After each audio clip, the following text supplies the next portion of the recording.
Hi everyone, it's Sunday, May 10th, time for another HideNet Weekend Review. I'm Vera Dordick. Well, the good news this week was that Italy restarted manufacturing under its phased plan to get back to business. Retail is expected to open on May 18th, so that will hopefully be another bright spot as we navigate our way back to a new normal, whatever that is going to be. Editor Andrea Guolo says that the market was generally calm and unchanged as tanneries and brands start to move forward. This week, you'll see we have another chart. We're sharing the trend chart for the past 3 years of Irish ox price levels. Here too, you can see the bumpy decline in prices that was brought about by the pandemic and all its economic consequences. So this week, Irish ox saw its prices stabilize after last week's slight dip. So they were again selling at 65 to 70 cents in euros, while in the UK, the reference price for British 36 plus ox was also unchanged at 70 to 75 cents per kilo in sterling. Prices in the bull market in Europe were also unchanged this week, not because of any new sales really, but because buyers are pretty much in a holding pattern to see what happens over the next few weeks. Northern German bulls, 30 to 39 kilos, were still selling at 75 cents in euros.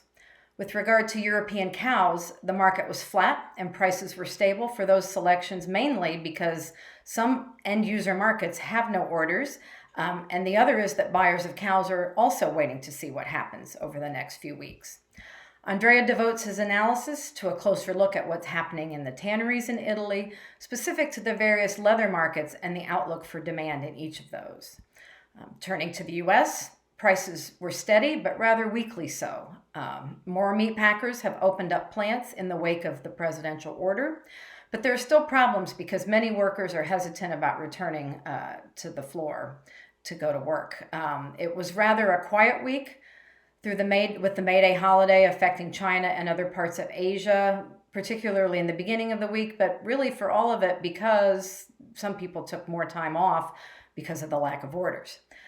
Because sellers are well positioned right now in the U.S., especially because of the low harvest, they're holding firm and trying to push prices up, but buyers aren't really having it. With regard to the price of regular weight heavy Texas steers, it's been steady for a number of weeks now, and trading is reported at $16 for seasonal weights.